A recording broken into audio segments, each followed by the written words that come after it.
بسم اللہ الرحمن الرحیم۔ فرمان مصطفیٰ صلی اللہ تعالی علیہ وآلہ وسلم، جو مجھ پر صبح اور شام 10 بار درود شریف پڑھے گا بروز قیامت اسے میری شفاعت پہنچ کر رہے گی۔ صلو علی الحبیب صلی اللہ علیہ محمد۔ آج کی سنت مبارکہ یہ ہے کہ نبی پاک علیہ السلام کا اکثر کھانا کھجور اور پانی ہوتا تھا۔ فرض علوم کے یہ دعوت اسلامی کے مدنی قافلے میں سفر کریں، نماز قرض کریں۔ راشد عطاری خوابوں کی تعبیر کے پیش خدمت ہے۔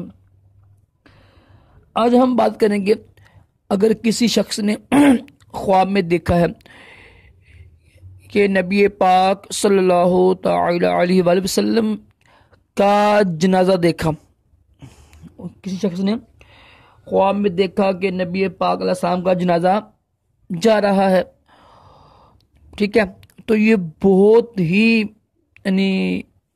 برا خواب ہے۔ اس کی تعبیر یہ ہوگی کہ اس ملک میں نا، اس جگہ، اس شہر، اس بستی میں مصیبت آئیں گی، عذاب اتریں گے، مشکلات آئیں گی، ٹھیک ہے۔ یہ کوئی اچھی تعبیر نہیں ہے کہ نبی پاک علیہ السلام کا جنازہ دیکھنا۔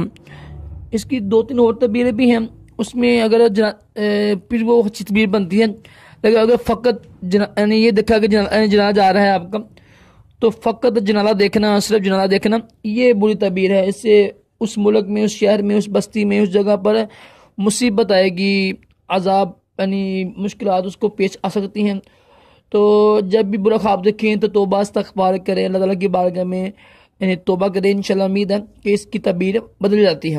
اللہ تعالیٰ ہم سب کو بھی اچھے خواب دکھائے اور نبی پاک علیہ السلام کی خواب میں زیادہ نصیب کرے اور دونوں جہانوں کی بلائیاں عطا کرے۔ اللہ حافظ۔